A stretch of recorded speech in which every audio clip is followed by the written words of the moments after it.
Station, where our veterans' voices are heard. MBR Talk. Hey, thanks for supporting our channel by watching and listening. Find us on the web at mbradio.us.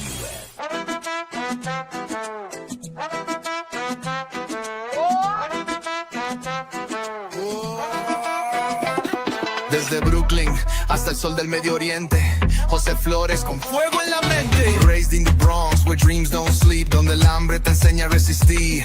Section 8 life, no handouts, no cheat. He built his power from the pain on the street. Cada golpe, cada lágrima caída fue el fuego que encendió su vida. Ahora camina con propósito y voz. José Flores, hear the noise. De la calle al combate, turn his trials into faith. Con disciplina y con fe, now he rises every day. From the black to the world sin temor. You ever need a haircut? So that these kids can learn how to play instruments or want to, not just learn, but want to. But I think that there's a major shift. Iraq to Korea, he led from the front. Now he lifts others, never just stunts. Hoy es mentor, líder, amigo. Welcome, everyone, to the Motivated Mindset. I'm your host, Jose Antonio Flores, a proud Latino born in the Bronx, raised in Brooklyn, New York. That New York flavor, that hustle, that resilience, it shaped me, challenged me, and continues to fuel todo lo que yo hago, everything I do. I'm a combat veteran who served proudly for 30 years in the United States Army. And before we get started, mi gente, I want to send a heartfelt salute to all my veterans, active duty service members, military families, and first responders joining us today. Thank you for todo lo que tú haces, for all your service. We see you, we appreciate you, and we're grateful for everything that you do. Look, mi gente, when I retired from the Army, I thought one chapter of service was ending. I'm done.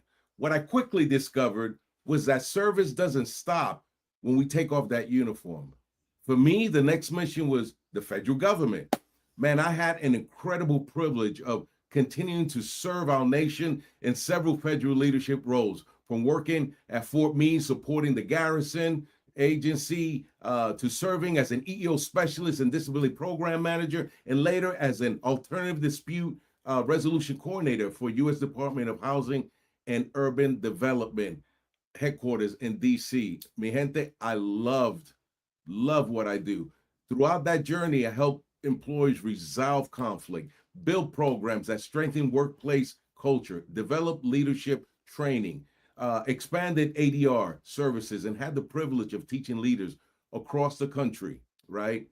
And I tell you something, it was an amazing experience working for the Federal Service, because behind every agency, behind every mission, behind every policy are dedicated public servants who wake up todos los días. They wake up every morning committing to making a difference. You know, most people never see what happens behind the curtains, right? Behind the scenes. They don't see the men and women who quietly solve problems, improve systems, protect our country, and support communities, and help move our nation adelante, forward. They don't do it for applause. They don't do it because they believe in something bigger than themselves, you know? And that's what public service is all about, mi gente. Today, as a motivational speaker, a certified personal trainer, a certified mediator, and an end-of-life death doula, that same commitment continues to guide me in todo lo que yo hago, everything I do, because titles may change, but the purpose, mi gente, doesn't. My mission has always been to serve, right? To, como se dice, to inspire, to encourage, to help people discover that no matter a donde tú empezaste, when in life you started, right, the best chapter can still be ahead for you, you know, and that's why the Motivated Mindset exists, right? Because this podcast is about resilience, right? It's about leadership. It's about purpose, you know, it's about faith, growth, right? Culture, and the mindset that allows ordinary people to accomplish extraordinary things. We keep it real here, real conversations, real stories, real lessons, right? And sometimes we'll laugh, right? And sometimes we'll reflect. Sometimes we will challenge ourselves, because it happens to me every time. But every episode is designed to leave you a little stronger than when you arrive, when you push that button, right? Because motivation gets you started, mindset keeps you going. Now, let's talk about today's guest, right? Today, I have the honor of sitting down with someone who has dedicated his vida, his life, to serving our nation, not in the spotlight, but through quiet, impactful work that keeps government moving and people empowered. Our guest is Dr. Javier E. Inclán, Assistant Inspector General for the Management at the National Science Foundation Office of Inspector General, where he oversees human capital, information technology, budget, procurement, training, and key business operations that support one of our nation's premier scientific institutions. His federal career is nothing, como se dice, short of remarkable. Over the years, he served in leadership role with the U.S. Army, hoorah, all right, the U.S. Marshal Services and Department of Transportation, the U.S. Department of Agriculture, and now the National Science Foundation. That's, como se dice, decades of leading people, building organizations, and strengthening the public's trust in government.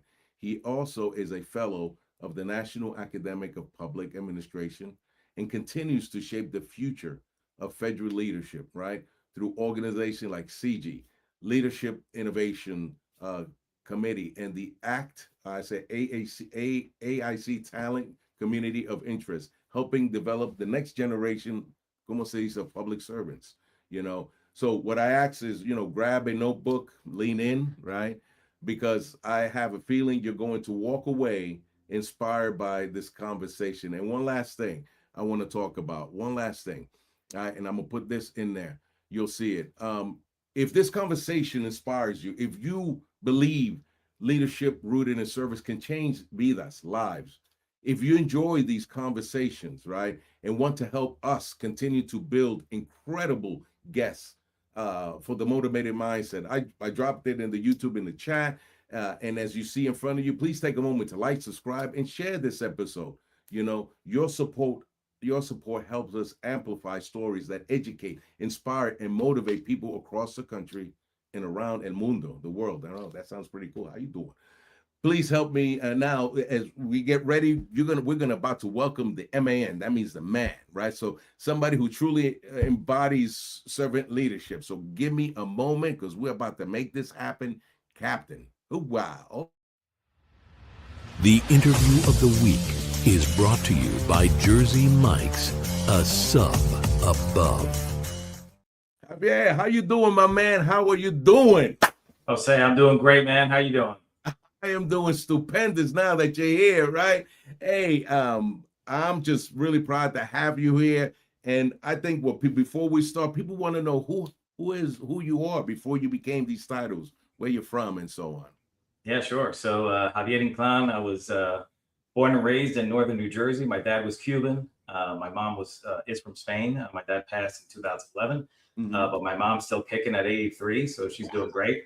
Humble beginnings. Parents worked hard. My dad left Cuba in 1961, went to Spain for a couple of years, did all his paperwork, did all the right things, came to the U.S. in 63, worked his tail off until, he retired in the mid 90s and, gave my sister and I a life along with my mom that we couldn't be more proud of.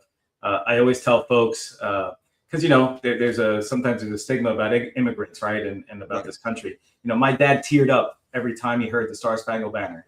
Wow. And he used to tell me, Hijo, no matter what people say, no matter what happens, this is the best country on earth where you could give me and your mom an opportunity, which then we were able to pass on to you and your sister. So that makes me proud. Now that I'm a public servant, that makes me even more proud because I'm, hopefully living a life that he would be proud of. Wow, no, that is stupendous. I know same thing with my parents when they came. My dad came from Puerto Rico and we lived in the South Bronx, and same thing. He said, hey, there is no country better than this. You got to work hard, and somebody said, MJ, what's up, MJ? She said, amen, best country on earth. Oh, wow. Thank you for that. And Javier, who was some of your mentors as you were growing up? Yeah. So even as a kid, I went to Catholic schools. Some of the nuns in my school were, they were tough, but they taught me some life lessons. Some teachers I had in high school. I umpired and referee. Umpired baseball and softball, referee basketball. Learned a lot from there. But it really got to, so I also worked in local and state government. I have some amazing mentors, and almost all of them were unofficial, right? Not a mentoring program, but people that, just really were there for me. You were able to answer questions for me. I had a lot of sponsors, people that were in the room when I wasn't allowed to be in the room or wasn't able to be in the room, that stuck up for me and spoke up for me and gave me opportunities. And then in the federal government, it was like something completely amazing. People like a guy named Wanzi Gardner, Robin Bailey, people that, Rhonda Davis, just so many great people that taught me, and were able to instill in me that work ethic and give me opportunities that I never thought, somebody from Northern New Jersey would be able to get. Northern New Jersey. Okay. I give you a break, bro. That's okay, man. I'm from New York. And, hey, you're being sponsored by Jersey Mike. So we're going right. But I will tell you, Jose, something, I don't know if we talked about this before. I used to work at Monroe College in the Bronx on Fordham Road, on Jerome Avenue and Fordham Road. So wow. I know the area of the Bronx and the South Bronx very well.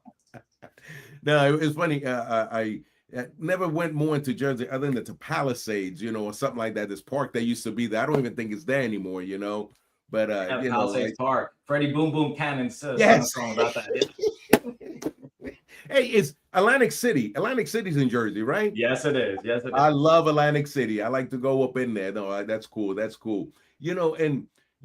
What because I know for me growing up, a lot of values my parents, but what values your parents taught you that still carry today in these leadership positions for you? Yeah, first and foremost, faith, right? Okay. Belief in God, belief in, that there's a higher power, that part of, family, no matter what happened, 6 o'clock, 6:30, we'd be sitting at the dinner table, don't miss a meal, with the family when you're growing up, right? That's not, that wasn't a good thing. And really work ethic, right? And both of my parents at different times were on unemployment, they lost their jobs. Yeah. And that was tough. And they tried to shield me and my sister from the negativity. Always had faith, always said, hey, this is going to turn around. We're going to do okay. My mom worked overtime a lot and trying to make, being able to buy a house in the early 80s, really just, I saw firsthand what hard work and dedication meant. And it didn't matter what the paycheck was. It just mattered that they were telling us, no matter what you do, be happy with what you do, work hard, and things will be all right. Absolutely. Yeah. And that is something a lot of people come to this country do. And, and those are some of the values that I got from them, from my parents, and, a lot of people choose different careers, what made you choose service? Yeah, I mentioned to you about my dad and what he taught me about this country and how he got here and how he worked hard. Growing up, I saw a lot of, growing up in an urban area, I saw a lot of folks struggle and how they use, the services of the government to, to be better. I worked in the local recreation department when I was in high school and in college, so that, exposed me to some of the local government stuff. And that's really what I wanted to do. I just wanted to give back. I saw that people were really doing it for the right reason. My experience, in government has been that the majority of folks do it for the right reason. They want to improve, the lives of the American people. And that's really what got me going. I said, if I could do something that, yeah, sure, it's going to give me a good life, but it's going to be able to make me proud at the end of the day and say, hey, I did something that was worthwhile.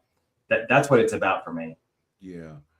And I know we talked about, working when we were meeting earlier, how the federal government was something that I truly enjoyed, and when we talk about, when we talk about how is public servant mindset different from simply working for a government organization?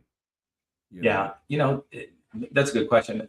To me, working for a government organization is really just that, where you work, right? I work at this agency, or I work at that agency, or in this department, that department. Having a public service mindset is about how you approach that work and the outcomes of the work, right? Regardless of what you do, in public service, that mindset really has to be focused on, why are you doing it and how are you doing it? Having a government email or working in a federal building doesn't make you, have a public service mindset. It's really, you're a government worker. It's much more than that to me. Having that mindset means, how do you approach that job and what are the outcomes that you're trying to achieve? Yes, absolutely. I know one of the hardest things is always, when they had USA Jobs, it's just trying to get in. And I tell people that is probably the most challenging part of applying for a federal job. But you know, once you get in, man, you know, como dicen, the world is your oyster. I learned that, you know, you do the work that you want to do. And I know you especially have led, como se dice, professionals in areas such as human capital, information technology, and other mission support functions. You know, how do you help employees in those roles recognize that they are directly contributing to the public mission? Yeah, it's tough sometimes. You know, folks in the mission support areas, sometimes they don't see that connection. They don't see how they're supporting the mission.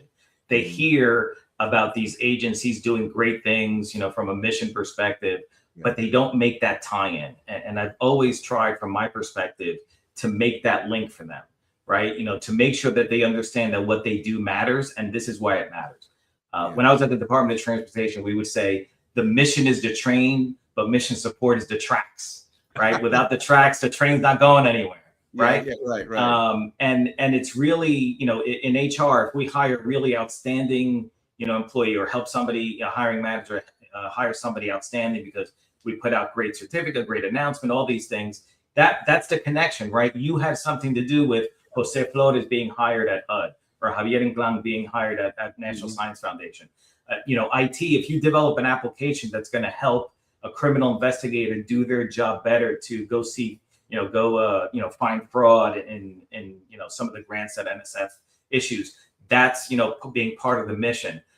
If you make sure that you do improve a process that's going to save hours of time, you know, of those mission people, that is helping the mission. I'll give you a quick example. A couple of years ago, my office, the Office of Inspector General, we are responsible for mostly grant fraud, investigating grant fraud, but also what we do is over the last few years, since 2023, we've been investigating sexual assault in Antarctica. Believe it or not, make that connection, right? So the National Science Foundation runs the U.S. Antarctic program in Antarctica. They have 3 bases. And, you know, there's folks that live in Antarctica, you know, for some time to do their mission, you know, do their scientific research, and then have that logistical support as well. And unfortunately, there were some things that occurred that, you know, there needed to be a law enforcement presence there. And, you know, one of the things that we realized was that when we went down there, when the investigators went down there, or the auditors went down there wasn't much trust, because we were using you know, the NSF network run by contractors. Right. And we really felt, from a IT perspective, that we really needed to have our own network. How the heck does that happen when you're in the most remote area in the world, pretty much, right? Yeah. So I sat down with the director of IT who worked for me. And really, we just sat down and we said, well, how about if we just did a satellite network on our own? And it was one of those like out of the box ideas.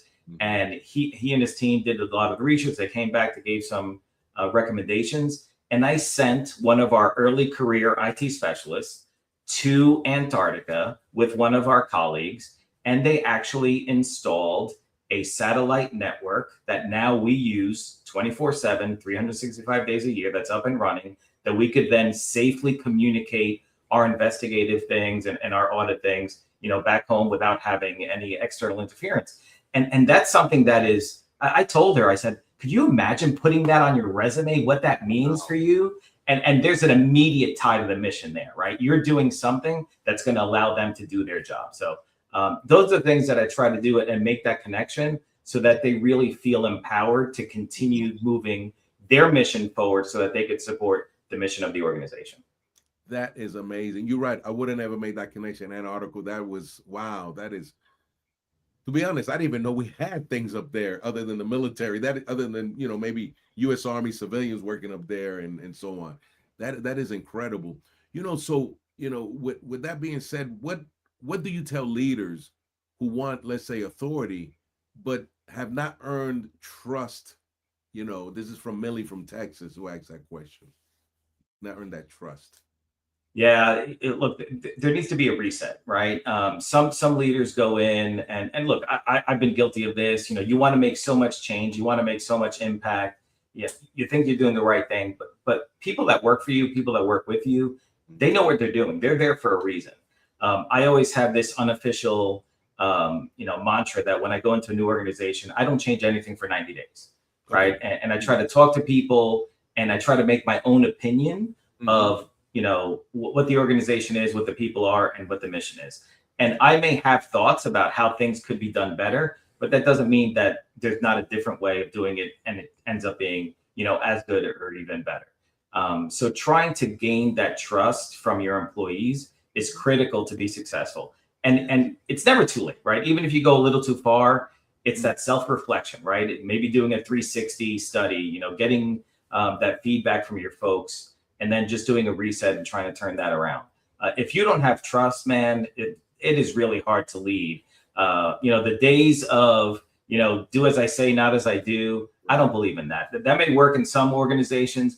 And even sometimes it's a requirement because, okay, I heard you, I listened to you, but we're going to go this way and that's it. But at least they know that they had an opportunity to be heard, that they had an opportunity to be able to influence the decision and provide data.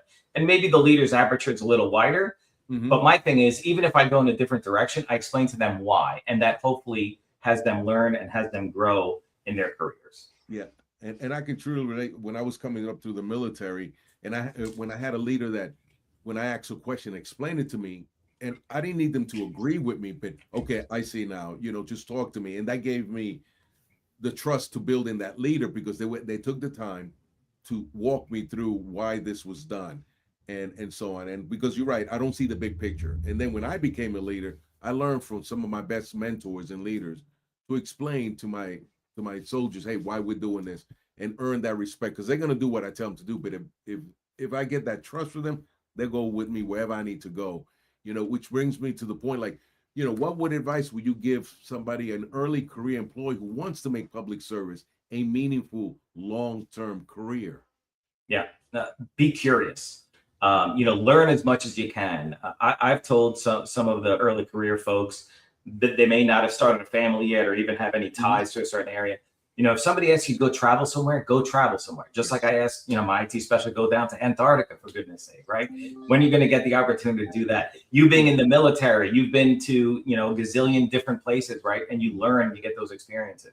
Learn from other people, listen, right? Provide your input, but also keep your ears open and don't think that you know everything, especially early on, because you may have the technical skill set that you learned at work, at school, but at work, the application may be a little different. I'd also say that public service is a very wide field, right?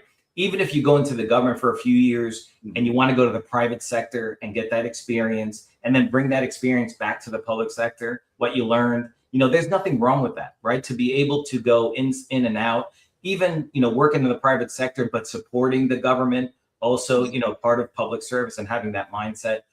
So don't limit your choices, don't limit your options. Also, some people feel that they're stuck in their agency. They just want to work in that one agency. I'm not saying to job jump or agency jump or anything or agency hop, too often, but keep your mind open, right? Especially in the mission support area where you could really do what you do in almost any agency. Keep that aperture open so that you could always, look at your career in a way that's much more broad, that your aperture is broader. And then if you want to go back to that agency, be able to bring back all the things that you learned elsewhere. Absolutely. And we had a comment, Migdalia said, well said, keep learning. We said, absolutely. Migdalia knows about that. Yes, she does. She does. Yeah, absolutely.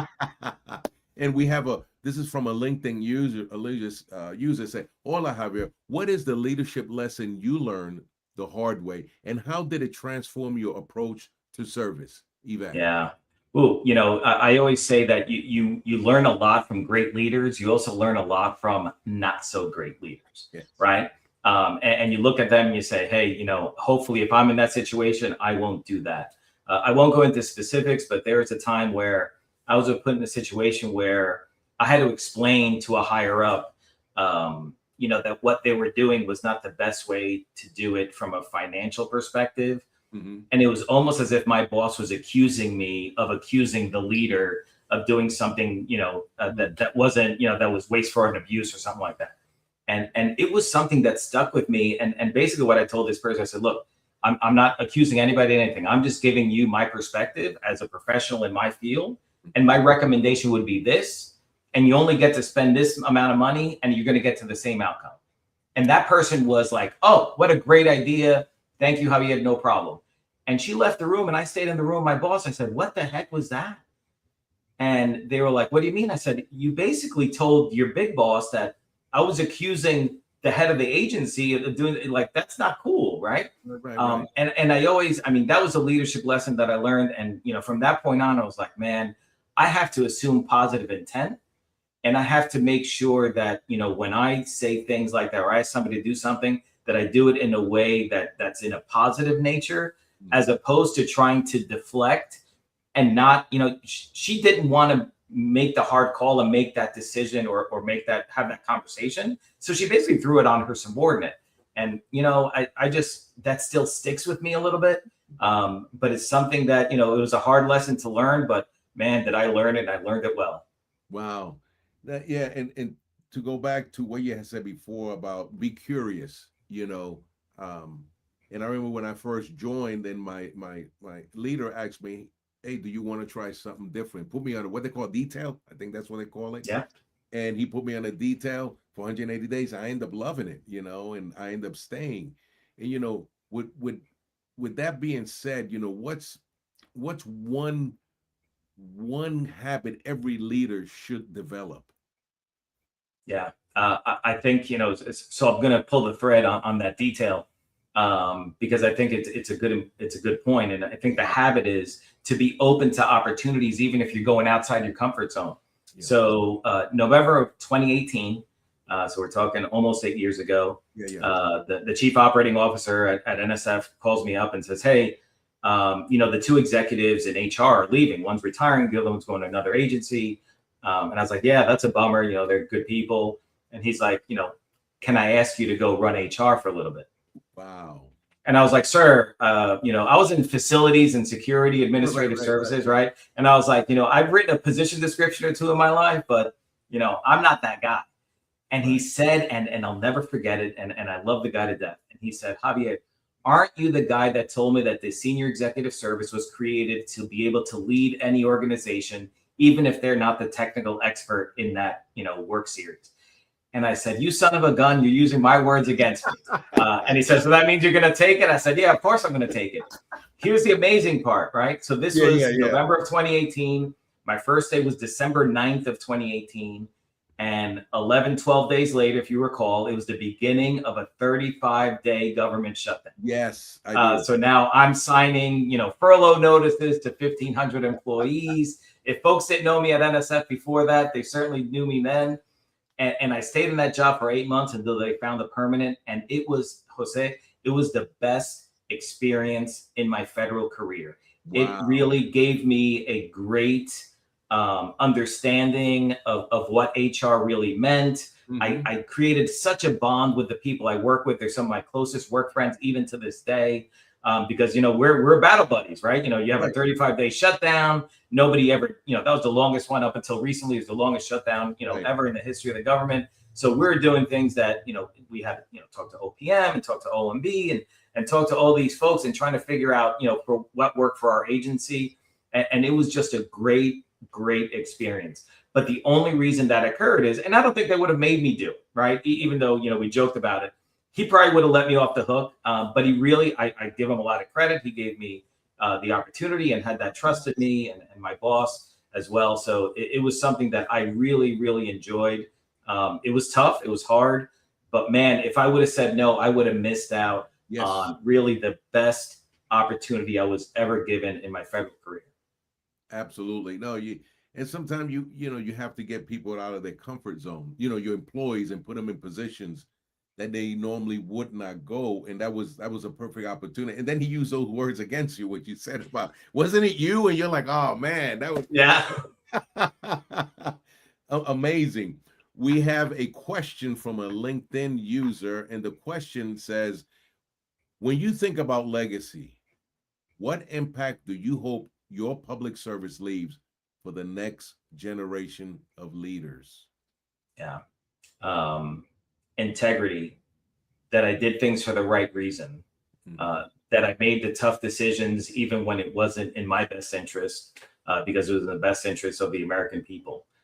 And lastly, what I did was all in service to the American people, to be able to leave the institutions that I either ran or worked in better than when I found them, and to be able to say that hopefully I did something to create the next generation of leaders that are going to come behind us, and that I imparted some wisdom to them so that they don't have to struggle through some of the things that some of us may have struggled throughout our career. I always say that people find it hokey when I say, I don't find it to be a nice to have or a good thing to do to mentor the next generation. As a senior executive, I think it's my responsibility to do that. And I think everybody should do it if they have the capacity to do it and they have the right intentions to do it. I currently serve as a mentor for OPM's LEAD program, which is Leadership for an Efficient and Accountable Government. I see some really strong GS-14s and GS-15s in these programs, and I envision them sitting in the senior executive chair at some point. And that makes me proud, Jose, because I was blessed. I said before, I had so many great mentors, but especially sponsors, people that told me about opportunities, that were able to mold me in a way that, allowed me to be ready, give me the arrows in my quiver so that I can be prepared for the next opportunity. Even if it wasn't in that agency, people were just so not selfish. They were so kind. And even when they gave recommendations, they're like, I don't want to lose you, but man, did I give you a strong reference because I think you deserve it. Right. So I think it's an opportunity for people to be able to give back. And again, it sounds hokey, but I really believe that in my heart of hearts, that our responsibility is to make sure that the next generation of leaders are sufficiently trained and sufficiently motivated to take on those opportunities, regardless of what the climate looks like. Sometimes people say, I don't even think it's worth being an SES, or I don't think it's worth being an executive, or I don't want to do this, or I don't want to do that. Well, if not you, then who? And if not now, then when? Right. So let's get ready. And hopefully I'm doing my little part. And that could be part of my legacy, that hopefully I left the institutions that I worked in a little better than when I found them, and that I helped mold the next generation of federal civil servants. No, that is awesome. That is really good. I know for a lot of people, fear holds us back so much. Because let me tell you, when my SES asked me to take on that role, it was fear, but I said, you know what? Let me do it. And it was the best thing I ever did, because I became the ADR, personnel, and I loved it. It was, like you said, had I said, you know what? No, I'm okay, I would have lost a great opportunity for that. We have another question, and let's see, this one, Migdalia. It says, have you ever had to deal with a situation where you became close with a colleague and that same person lied about you in order to get a job? How do you handle working with an individual after? Luckily, I've never really been in that type of situation. That is brutal. I can't even imagine going through that. I could tell you that I've been in situations where, I don't know if they lied about me, but they, try to put me down in a certain way to try to make them, look better, instead of just trying to go in there themselves. They try to instigate some things with the hiring manager that I really didn't appreciate, and I didn't learn about till after the fact. In that situation, I did get the job, but it was I didn't find out till later, and it wasn't through them. And I always tell people, I didn't pick me for a job. Somebody else picked me for a job, right? The hiring manager picked me for a job. You want to get mad, get upset, don't get upset at the hiring manager. Don't get mad at me. But man, that would be something that I don't know if I could get over that, right? That's something that, it's very easy to say, well, you got to get past it and work with the person. But man, if they lied on you like that, that is something that I don't know. That's a tough situation. Yeah, probably you have to have enough emotional intelligence and savvy to keep it moving. But that's always going to stick in the back of your head, right? And that trust that you said that we had before probably isn't going to come back. I always tell folks, I'm of the opinion that I try to trust everybody from the beginning, right? Even though I'm from Jersey, you know, I don't have that cynical piece of me too much. So I try to give people the benefit of the doubt and try to be, really look at people as if they're coming from a place of good. Mm-hmm. But if I lose that trust, it's really, really difficult for me to get it back. I'll tell you a quick story. I had an employee once who we're looking to hire a contractor. And, you know, there were a couple of candidates that we're doing meet and greets with, right? Because we don't hire the contractor, the vendor does, but they gave us an opportunity to meet them. And I was like, okay, great. And there were two candidates that were really, really strong. And that contractor was going to work in my office, but I had my two colleagues with me. So I said, hey, you know, anything you want to say about, no, everything, you know, both of them are great. And I asked a question, look, do you have any history with these people or do you know them? Both of them said, nope. And then somebody told me, hey, I really think that one of the people in that room knows one of the candidates. Now that's interesting. So I made the mistake of going on LinkedIn and there was a connection there. And there was actually an endorsement there from the person in the room so I gave benefit of the doubt. So we had another meeting. I said, hey, if either one of you know one of the candidates, you know, and this guy was really pushing for this one towards the end. And I said, look, do you have, if you know them and you know the work quality, that's great. Nope. And I was like, can I see you in my office? Wow. And then I brought his boss in with him. He was a second line to me. So his first line worked for me. And I said, all right, I'm going to give you one last chance. Like I'm really being open. I said, one last chance. Do you know this person that you're really pushing hard for? And he's like, nope. So I pull up my phone, I put up LinkedIn, and I show him his profile with the recommendation or the endorsement. Right. And he looked at me and he said, oh, is that how you're going to be? And I was like, oh no, he didn't just say that. So I said, yeah, that's the way I'm going to be. I said, somebody actually mentioned this to me. I felt as if I needed to look into this. I gave you 3 different opportunities to come clean. It isn't even a problem. I hope that you know the person, and that's why you're recommending them. But for you to just look me in the face, lie to me, and then deny it, and then say, oh, that's how we're going to be, you know, so needless to say, I sent him to his office. I talked to his boss. I said, look, you got to take care of this or I will. So she sent him home. He was really upset. A couple of days later, he came and, you know, apologized. But there was something still there, like, you know, for a long time that I was like, man, that trust eroded, right? Like I really need to get over it, but how do I do that? And we ended up being fine. But man, it's just something to me. It's like, my word is my bond. My word means more to me than a signature, right? If you look at me in the face and you tell me something, that better be rock solid, right? Because that's the way I am. And I try to be, you know, as easygoing as possible, but my word is my bond. And when they lied to me to my face, I was like, man, that's hard to get over. That is a hard situation. I've dealt with some of those in the military, but it's a little bit different in the military. We can actually take action, but once that trust is gone, it's hard to lead. It's hard to lead within the organization. Absolutely.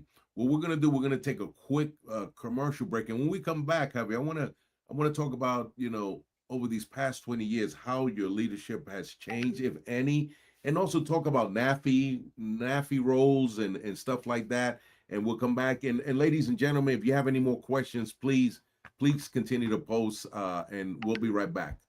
Here we go.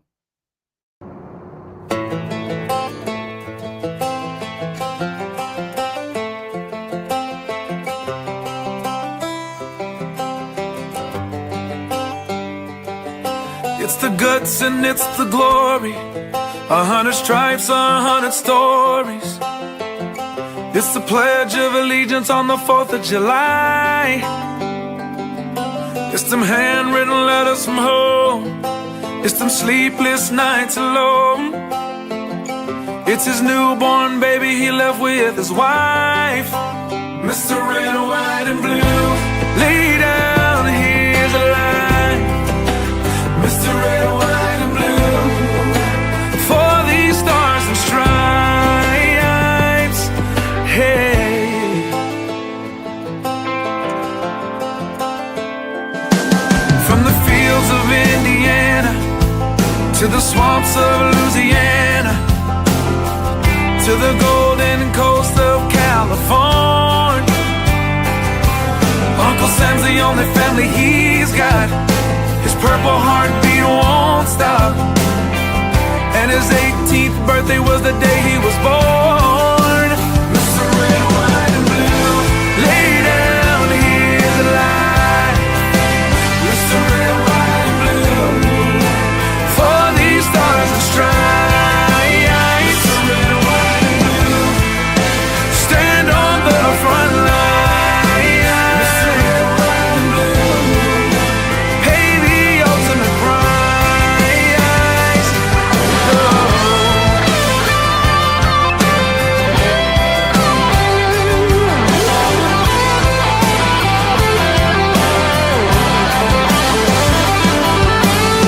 He was the man of the house when he was born. His family is proud but torn. But if you knew him, you would understand. He was raised on how to be brave, just to see the flag still wave. And then he came home with only one hand. 'Cause Mr. Red, White, and Blue, lay down, hear the light. Mr. Red, White, and Blue, for these stars and stripes. Mr. Red, White, and Blue, stand on these front lines. Mr. Red, White, and Blue, he'll pay the ultimate price. Mr. Red, White, and Blue, lay down his life. Mr. Red, White, and Blue, for these stars and stripes.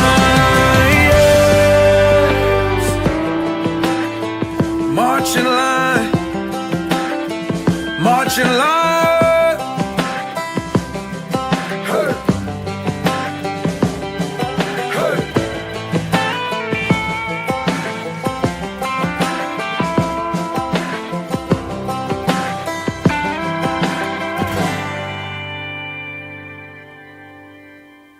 The station where our veterans' voices are heard. MBR Talk. Hey, thanks for supporting our channel by watching and listening. Find us on the web at nbradio.us. All right, welcome back, Javier. Thank you. Wait, what'd you think of that commercial, bro? That's amazing. Mr. Red, White, and Blue. I love it.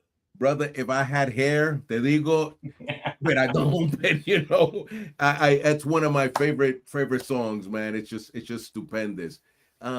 But I got a question from we got a question from Yvette. And before we get into this, she said, being a leader can feel heavy sometimes. What helps you stay calm and keep going when everyone depends on you? Focus. All right, focus on the mission. Head down and do the work. Yeah, sometimes it's heavy, and we've been through a lot, during my federal career. But man, it's just about, if people are relying on you, you have to put your best face forward. You have to put on, that face that is a positive, that's a positivity of, coming from a good place, assuming positive intent. There's times where it does get heavy and it does get difficult and challenging, and sometimes it doesn't work out, and people can't understand why certain decisions are made. But at the end of the day, some things are just, above our pay grade, as they say. Right. And it's like, no, well, this is the reason why. This is the best we got, and let's move forward and let's do the mission, and we'll get through this just like we got it through everything else over the years. And it's just trying to roll up your sleeves and do the best you can with the cards you're dealt. And sometimes it's working long hours or doing things that aren't exactly in your position description, but fall under the category of additional duties as assigned.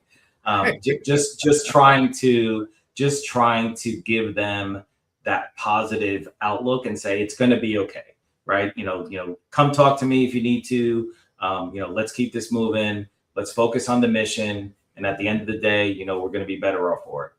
Absolutely. No, that's great. I know when I was a leader, the biggest thing is making sure that the people who work for me knew that I was approachable. That's big, because we even have, and I know when in my last organization, we had like an open door policy, but make sure you use your chain of command before you come see me. Let your leaders give them an opportunity, before you come see me.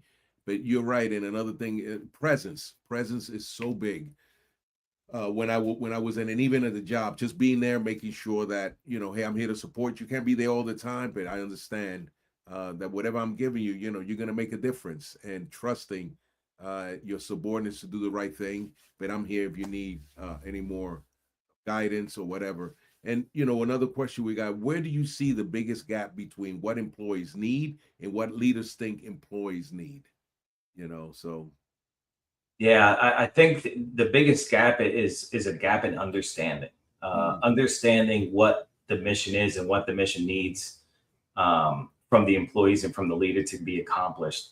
And that starts with communication, right? Being able to communicate with your subordinates, with your colleagues, explain what they need and explain what they need to do.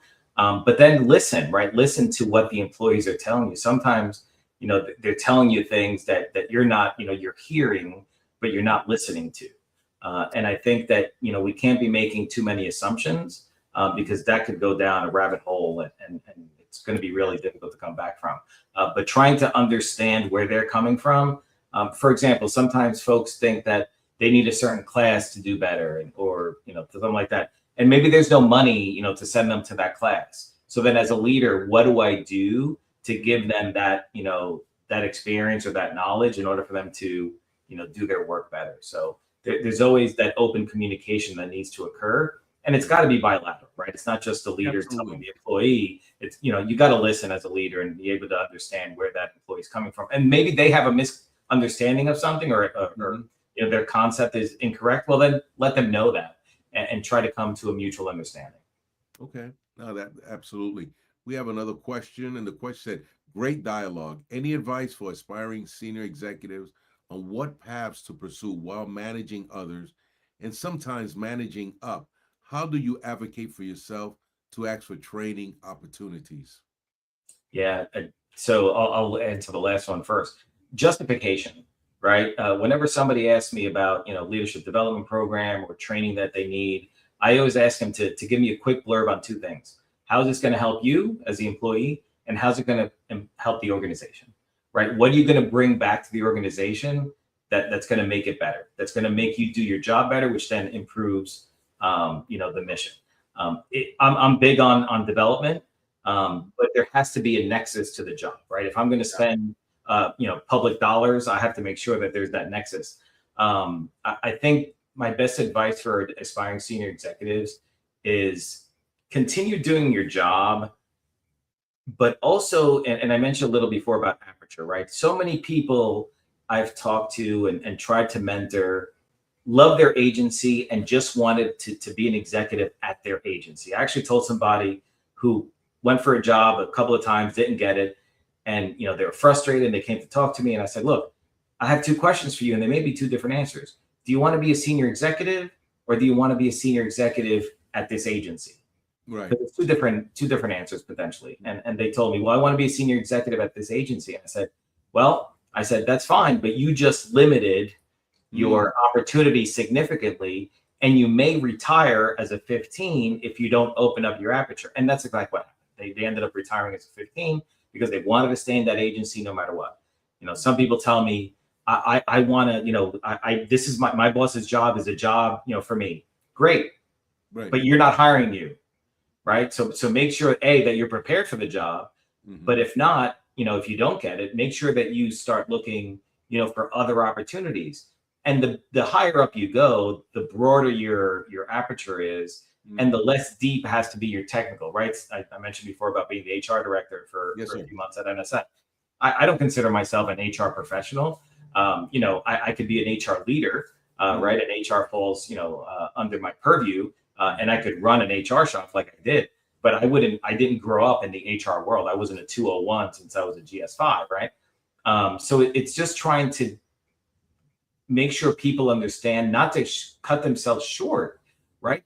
That if you're a contracting specialist, maybe you could do an administrative services job because they have procurement under it, but they also have facilities and security and some other things, right? But they need a procurement person more than anything else. And you don't know that unless you give it a shot. All right. So don't limit yourself when you're on USA Jobs that you mentioned before. And don't limit yourself when people are giving you opportunities to expand, you know, your horizons and to be able to give you, that different look from a different seat, right? One of my mentors, Robin Bailey, always said, you see from where you sit, right? But if you don't get to sit in that chair, you don't get to see what that individual is going to see. So yeah, it's sometimes it's tough, right? And it's a tough pill to swallow. I've been in a position where I thought I was going to get my boss's job. It didn't happen. And I just said, okay, well, no big deal. I'm not going to get mad. I just, what am I going to do about it? Well, you start looking, and if you don't think you want to stay in your current job, you start looking, and ultimately, I left that agency, and it worked out well for me. But you have to have control of your own career at some point, because there's only so much other people are going to be able to do for you. Right. No, excellent. Those are excellent guidance for that. And before I let you get a chance to say your last words, and if people want to get a hold of you, Javier, this is the best way to get a hold of you? Absolutely. LinkedIn is a great platform to get in touch with me and send me a message or, connect with me there. Yeah. So ladies and gentlemen, also this will be once this recording, if you don't get it now, you'll be able to go back and definitely get this. So reach out to me and I'll make sure you get it. And Javier, as we draw down toward the end, I want to ask you a question. What keeps you grounded? Yeah. The mission focus, right? Taking care of my folks, being able to do something that's worth doing. As I said, it's not our institution. It's the American public's institution. It's not our money. It's the American public's money.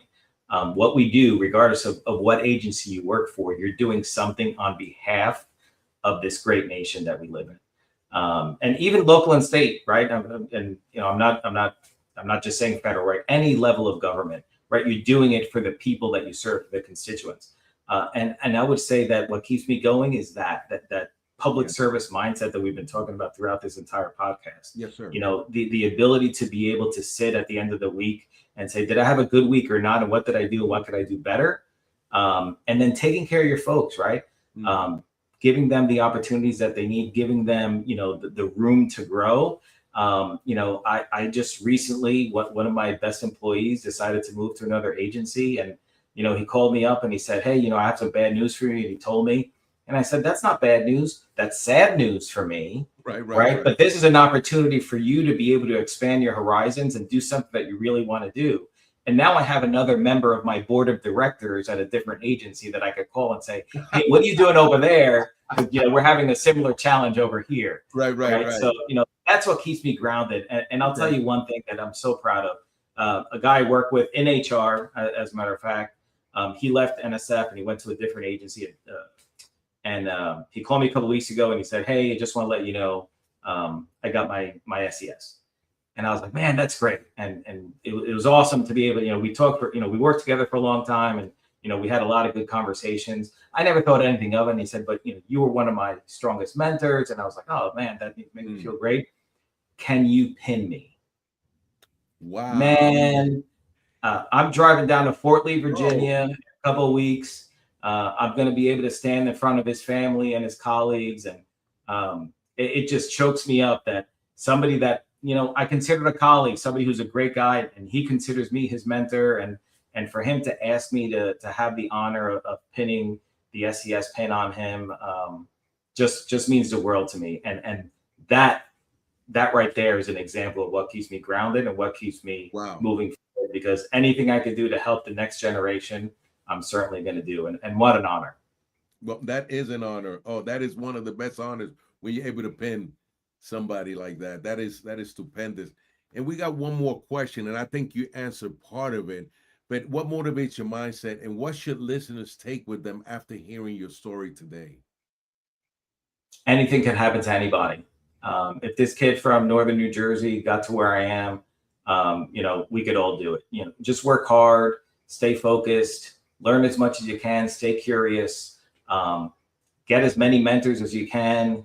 Some people reach out to you, they don't even know you. They may send you some on LinkedIn and say, hey, can I be your mentor? Or, you want to be, can you be my mentor? Just be open to opportunities, and they'll come. I will say this, that patience is also a virtue. And sometimes things happen for a reason, and you just don't know why at that particular time why something didn't happen. And it could be because you have something even better in store for you. You just don't know it. Wow. Thank you. Hey, like Javier, I want to say, thank you for reminding us that leadership isn't about, como se dice, titles. It's about service, integrity, and making a positive impact on the lives of others. I would tell you that your journey is proof that life dedicated for serving others truly leaves a lasting legacy, which you definitely will leave. Any last words? Anything else you would like to say, Javier, before we go off the air? Now, I would just say that it is such an honor to be here, Jose. It's an honor for me to be a public servant. It's been just a great ride for me, and I have quite a number of years to go in front of me, but I look forward to them, and I just want to thank everybody for being here. And if anybody needs to connect with me, please do so. Yeah, thank you so much. And I will put this up one more time before we have to. Somebody needs to, get in touch. He's on LinkedIn. If you don't get the QR code, just look up his name. But ladies and gentlemen, I want to say thank you for being here. Javier, gracias por todo, and have a blessed day. Gracias for everything that you do, sir. Thank you very much. You too. And thank you for your service, Jose. My pleasure. Thank you, sir. Auf Wiedersehen. Hi, I'm Beaker with Military Broadcast Radio TV. We're your virtual MWR, bringing veterans radio, podcasts, gaming, animation, 3D printing, and a community that never leaves you behind. Download our Roku or mobile app today. Wisdom to share if you listen this week, so pull up a chair and stay for a spell. We're heading down a trail where good stories dwell.